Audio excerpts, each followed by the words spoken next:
perlindungan dan penegakan hukum di Indonesia. Assalamualaikum warahmatullahi wabarakatuh. Halo guys, kami dari kelompok 4 yang berasal dari kelas 12 MIPA 2. Kali ini kami akan membahas materi tentang perlindungan dan penegakan hukum di Indonesia.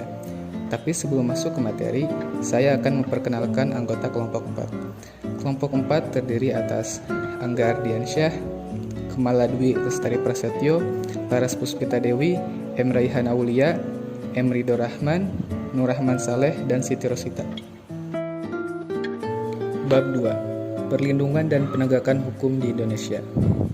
Konsekuensi dari ditetapkannya Indonesia sebagai negara hukum adalah bahwa dalam segala kehidupan kenegaraan selalu berdasarkan kepada hukum.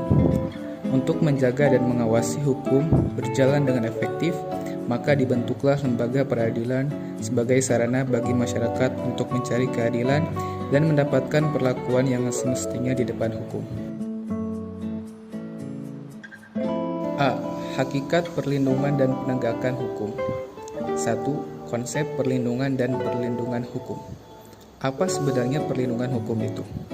Menurut Andi Hamzah, perlindungan hukum dimaknai sebagai daya upaya yang dilakukan secara sadar oleh setiap orang maupun lembaga pemerintah dan swasta yang bertujuan mengusahakan pengamanan, penguasaan, dan pemenuhan kesejahteraan hidup sesuai dengan hak-hak asasi yang ada. Simanjuntak mengartikan perlindungan hukum sebagai segala upaya pemerintah untuk menjamin adanya kepastian hukum serta memberi perlindungan kepada warganya agar hak-haknya sebagai seorang warga negara tidak dilanggar. Dan bagi yang melanggarnya akan dapat dikenakan sanksi sesuai peraturan yang berlaku.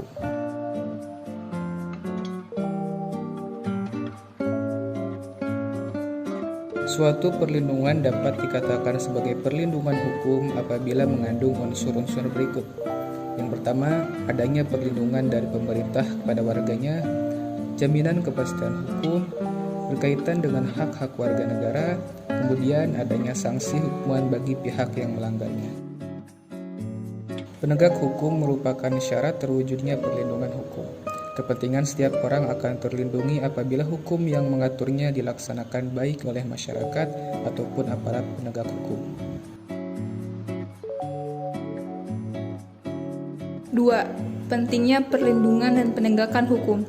Negara wajib melindungi warga negaranya dari berbagai macam ketidakadilan, ketidaknyamanan, dan penyimpangan hukum lainnya. Selain itu, negara mempunyai kekuasaan untuk memaksa seluruh warga negaranya untuk melaksanakan semua ketentuan-ketentuan yang berlaku. Perlindungan dan penegakan hukum sangat penting dilakukan karena dapat mewujudkan hal-hal berikut ini. A. Tegaknya supremasi hukum. Supremasi hukum bermakna bahwa hukum mempunyai kekuasaan mutlak dalam mengatur pergaulan manusia dalam berbagai macam kehidupan. B.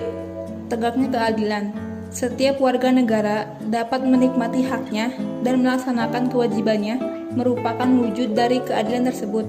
Hal itu dapat terwujud apabila aturan-aturan ditegakkan. C. Mewujudkan perdamaian dalam kehidupan masyarakat. Perdamaian akan terwujud apabila setiap orang merasa dilindungi dalam segala bidang kehidupan. Menurut Surjono Sukanto, faktor penentu keberhasilan proses perlindungan dan penegakan hukum adalah sebagai berikut. A. Hukumnya. Dalam hal ini yang dimaksud adalah undang-undang yang dibuat tidak boleh bertentangan dengan ideologi negara. B.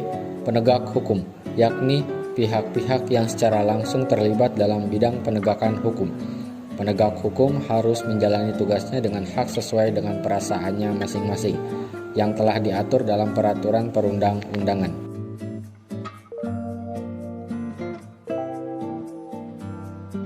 C. Masyarakat, yakni masyarakat lingkungan di mana hukum tersebut berlaku atau ditetapkan. Maksudnya, warga masyarakat harus mengetahui, memahami hukum yang berlaku, serta menaati hukum yang berlaku dengan penuh kesadaran. D. Sarana atau fasilitas yang mendukung penegakan hukum. Sarana atau fasilitas tersebut mencakup tenaga manusia yang terdidik dan terampil, organisasi yang baik, peralatan yang memadai, dan keuangan yang cukup dan sebagainya. E. kebudayaan, yakni sebagai hasil karya cipta, dan rasa didasarkan pada karsa manusia di dalam pergaulan hidup. Sekian, terima kasih.